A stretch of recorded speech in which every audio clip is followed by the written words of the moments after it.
В роли сюжетных вставок комиксы используются в играх давно и часто, а вот построить на них развлечения целиком – необычное решение. О таком произведении мы с вами и поговорим. Игра Lovecraft Quest представляет собой сочетание уникального приключения и комикса, которые были созданы на основе произведения одного из самых известных писателей Говарда Филлипса Лавкрафта, получившего свою известность благодаря написанию книг жанра ужасов. Lovecraft Quest – это что-то среднее между интерактивным комиксом, квестом и пазлом, но больше всего это комикс. Абсолютно все элементы игры, начиная от головоломок и мини-игр, заканчивая интерфейсом, сделаны в виде комикса с простой анимацией. По сюжету главный герой направляется морем в Новую Англию по какой-то своей необходимости, но очевидно его планам не суждено сбыться. На 17-й день путешествия странная буря уносит корабль в неизведанные воды. Фрегат попадает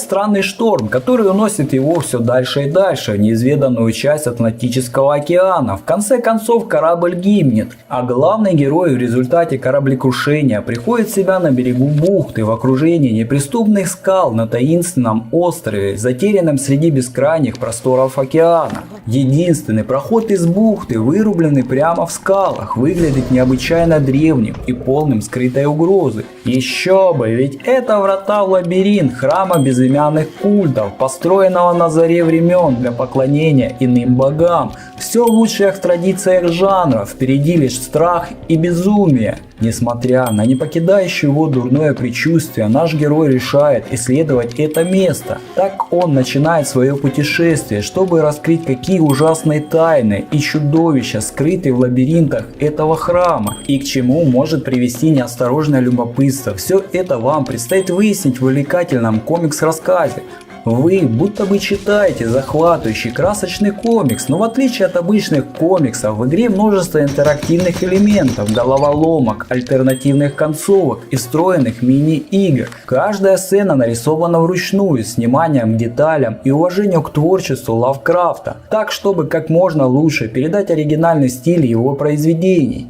Минималистичный интерфейс, также выполнен в комикс-стиле, позволит вам погрузиться в загадочную атмосферу древних подземелий и в полной мере насладиться историей, которую рассказывает игра. Войдя в лабиринт, состоящий из множества комнат, каждая из которых ведет еще в 3, герой может почувствовать сквозняк, отвратительное зловоние или услышать странный шорох. Сквозняк означает, что в одной из соседних комнат бездонная яма. Если туда войти, наш герой попадает в пропасть, и вы получаете одну из 6 возможных концовок игры. Зловоние говорит о том, что где-то рядом покровитель глубоководных Дагон. Главный герой вооружен револьвером, и здесь появляется еще одно альтернативное действие – выстрел. Выстрелив в одну из 2 соседних комнат вслепую, можно убить или ранить Дагона, и таким образом получить предметы, необходимые для прохождения. Но если выберете не ту комнату, то берегитесь, Дагон придет на звук выстрела и сожрет главного героя. Что до шороха, то его издает спящий прислужник древних Шогат, бесформенная масса с 1000 глаз, щупалец и других отростков. Разбудив этого демона, игрок получает шанс убежать, реализованный в виде мини-игры на время.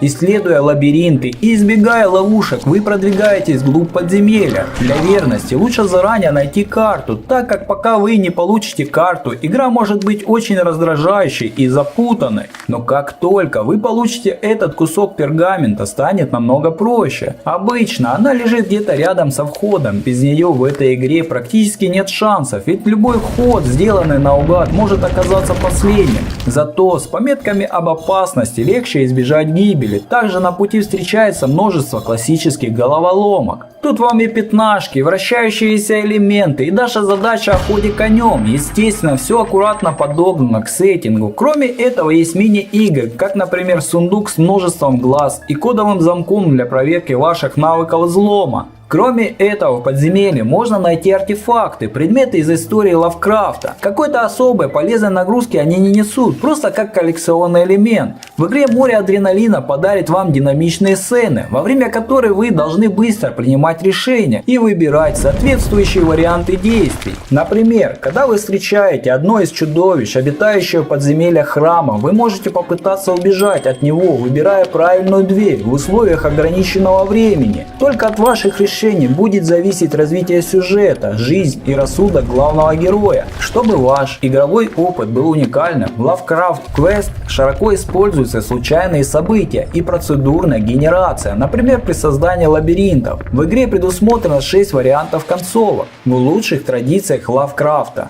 Почти все они это тот или иной вариант гибели главного героя. Будьте осторожны в своих решениях, ведь храм безымянных культов полон смертельных ловушек, и каждый неосторожный шаг может стать последним. Игра понравится любителям ужастика или комиксов, и даже тем, кому интересны необычные игровые форматы. У Lovecraft Quest определенно есть свой стиль и мрачная, не предвещающая ничего хорошего история. Тем не менее, она рождает острое желание узнать, что же кроется за закрытой дверью.